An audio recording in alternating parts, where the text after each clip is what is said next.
Hello, Dr. Wallach. The women in my family are plagued with hay fever and asthma and allergies, and I don't want to join those ranks. Is there a better way? Absolutely. Let's start with asthma. It's the easiest one to deal with. Asthma is actually a deficiency of 3 nutrients: magnesium, manganese, and the essential fatty acids. And by taking the pig arthritis formula twice a day, you're going to get the optimal amounts of the plant-derived colloidal and the chelated magnesium and manganese. And then by taking the minimum daily requirement, the 9 grams of the essential fatty acids, and those 3 nutrients together, the magnesium, manganese, and the essential fatty acids, will allow you to produce what's called prostaglandins. Prostaglandins are little short-lived hormones that last in your bloodstream 30 seconds, 60 seconds, and your body is continuously making them, kind of rapid fire. And when you don't have those 3 nutrients, you cannot make the proper prostaglandins to keep your bronchi and your trachea open, and that's when you develop asthma. And it's very common when people take all 90 essential nutrients, including the magnesium and manganese and the essential fatty acids. Within weeks or months, the tightness, this constant tightness in their chest, is significantly reduced or maybe even totally relieved. The frequency and the severity of their asthma attacks is reduced.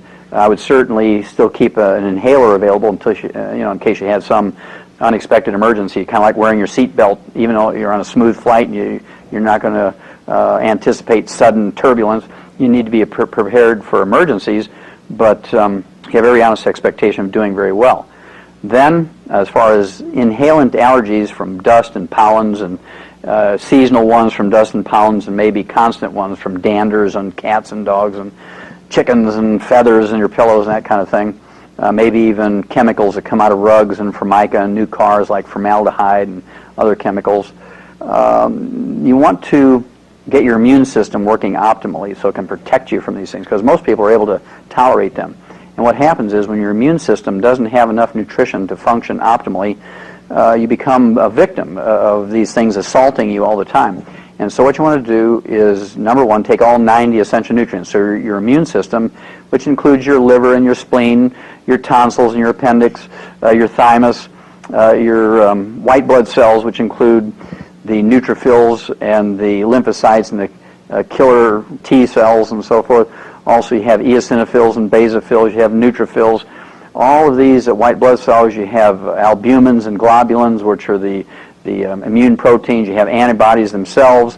You have your digestive system, your skin, your tears, the mucus in your body. All of that requires 90 essential nutrients to produce this immune system, which is not just your killer T cells. It includes all of these tissues and cells and organs of your body. Also, if you have these types of problems, you want to get some of these HEPA filters at your workplace, in your home when you sleep. You can get the ones that you plug in your car. You want to eat as much organically grown food as possible. You want to drink filtered waters. You want to get as much chemicals out of your diet as possible and reduce this pressure on your immune system. If you have food allergies, you want to have a 5-day rotation diet. You want to take the enzyme, which has the pepsin and the betaine hydrochloride, which will help a person digest the proteins down into single amino acid. And it's the proteins and the allergens, such as danders and foods and pollens and dust, that cause the allergies and even can initiate an attack of asthma. Thank you. You're very welcome.